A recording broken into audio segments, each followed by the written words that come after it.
কিছুদিন আগে আমি খুব মজাদার একটা ফ্রাইড রাইস আর চিকেন ফ্রাই রান্না করেছিলাম। সো সেটারই ভিডিও শেয়ার করছি। হ্যালো এভরিওয়ান, আসসালামু আলাইকুম। কে কোথা থেকে আমার ভিডিওটা দেখছেন অবশ্যই কমেন্টস করে জানাবেন। সো ফ্রাইড রাইস রান্নার প্রথমেই আমি নিয়ে নিয়েছি এখানে পোলাওয়ের চাল। পোলাওয়ের চালটাকে সুন্দর মতো ধুয়ে আমি এখানে সামান্য পরিমাণ লবণ আর তেল দিয়ে দিব। লবণ আর তেল দিলে দেখা যাবে যে পোলাওয়ের চালটা খুব সুন্দরভাবে পারফেক্টলি সিদ্ধ হবে আর ঝরঝরা থাকবে।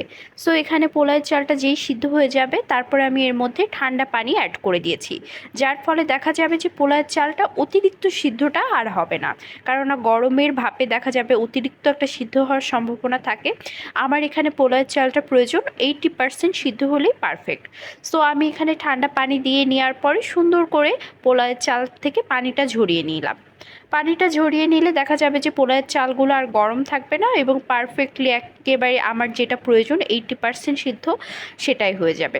আর আপনারা চাইলে এটা আগের দিনও করে রাখতে পারেন, আগের দিন করে ফ্রিজে রাখলেও বেশ ভালো হবে পোলাওয়ের চালটা। তারপরে আমি এখানে সামান্য পরিমাণ তেল দিয়ে নিলাম। তারপরে আমি এখানে অ্যাড করে দিব 2টা ডিম, তারপরে লবণ দিব। তারপর ডিমটাকে খুব সুন্দর করে স্ক্রাম্বল করে নিব ঝুরি ঝুরি করে। আর একটু তেল দিয়ে সুন্দর করে ডিম ভাজা হয়ে গেল। তারপরে আমি এখানে দিয়ে দিব চিকেনটাও আমি আগে থেকে হালকা করে মেরিনেট করে রেখেছিলাম। চিকেনটাও আমি সুন্দর করে ফ্রাই করে দিব।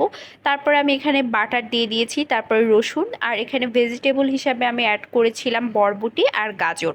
বরবটি আর গাজরের সাথে আমি এখানে সামান্য পরিমাণে লবণ দিয়েছি আর তার সাথে অ্যাড করেছি কালো গোলমরিচের গুঁড়া। সো এইগুলোকে খুব সুন্দরভাবে ফ্রাই করে নেওয়ার পর আমি এখানে ভেজে রাখা চিকেন আর ডিম আর তার সাথে চালটাও অ্যাড করে দিব। মানে আমার মনে হয় সব থেকে বেশি সহজ, মানে দুনিয়ার সব থেকে ইজি রেসিপি হচ্ছে ফ্রাইড রাইস। তারপরে আমি এখানে দিয়ে দিব সয়া সস এবং তার সাথে অ্যাড করব একটু ফিশ সস।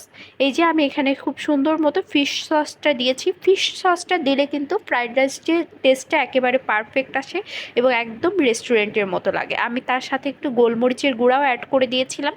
তারপরে এখানে আমি চিকেনটাকে খুব সুন্দর করে মেরিনেট করার পর এখানে কোটিং করে নিয়েছিলাম ময়দা আর চালের আটা দিয়ে। সো আমি এখানে চিকেন ফ্রাইয়ের ভিডিওটা ডিটেলসে শেয়ার করলাম না যে চিকেন ফ্রাইটা কিভাবে করেছি। তবে দেখেন আমার চিকেন ফ্রাইটার কালারটা কিন্তু খুবই চমৎকার এসেছে এবং খুবই মচমচাভাবে ফ্রাই হয়েছিল। চালের আটা দিলে আসলে যে কোনো জিনিসই অনেক বেশি মচমচা হয়।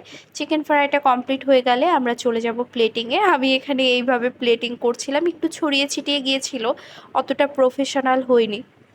বাসায় যেহেতু খাবো এবং বাসায় স্বাস্থ্যসম্মতভাবে রেডি করা হয়েছে, এটাই অনেক। সো আজকের মতো আল্লাহ হাফেজ।